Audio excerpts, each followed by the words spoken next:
নমস্কার বন্ধুরা, সবাইকে শুভ সকাল। আমার ছোট ভিডিওতে তোমাদের সবাইকে অনেক স্বাগত। দেখো আমার গলার শব্দটা কিরকম হয়ে আছে। কালকে রাত্রে এত জ্বর উঠছে, এই পরশুদিন রাত্রে ঘুমাইতেও দেরি করে ঘুমাইছি, আবার সকালে উঠছি তাড়াতাড়ি, আর ঠান্ডা লেগে গেছে গা, রাতেও ব্যথা করতেছে, আবার এদিকে সর্দি জ্বরও উঠছে, মানে অনেকটা এত শরীর অসুস্থ হয়েছে। তো রান্না তো করণ লাগবো, তো রান্না বয়ে দিচ্ছি। দেখো ডাল রান্নতেছি, মুগ ডাল দিয়া লাউ দিয়া সিদ্ধ করে লাইছি, অন সম্বাই দিব। আর এদিকে কেটে রাখছি বেগুন, কাটছি বেগুন ভাজা করবো, আলু ভাজা করবো আজকে, শুধু খালি ভাজা আর ডাল।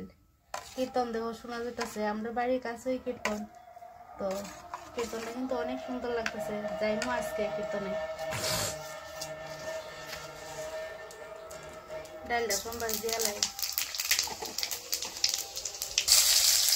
পেঁয়াজ দিচ্ছি, ডালে পেঁয়াজ দিলে ডালটা স্বাদ লাগে, পাঁচফোড়ন দিয়ে সবাই খেতে না, পেঁয়াজ দিলে ভালো লাগে।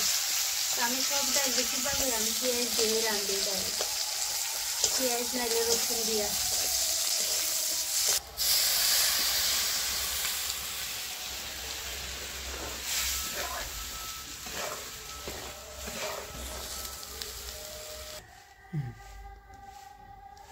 বেগুনটি ভাজা করে হইতেছে, ডাল মাইয়া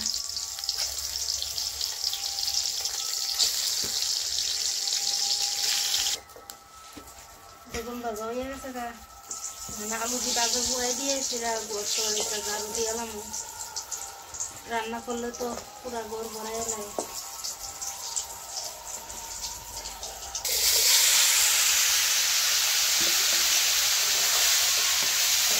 আলু একটু বেশি করে ভাজা করতে নাহলে পুরা দিয়ে আলু ভাজাটা বেশি খাই চলে হয়ে যাবে, এটা একটু বেশি করে করতেছে।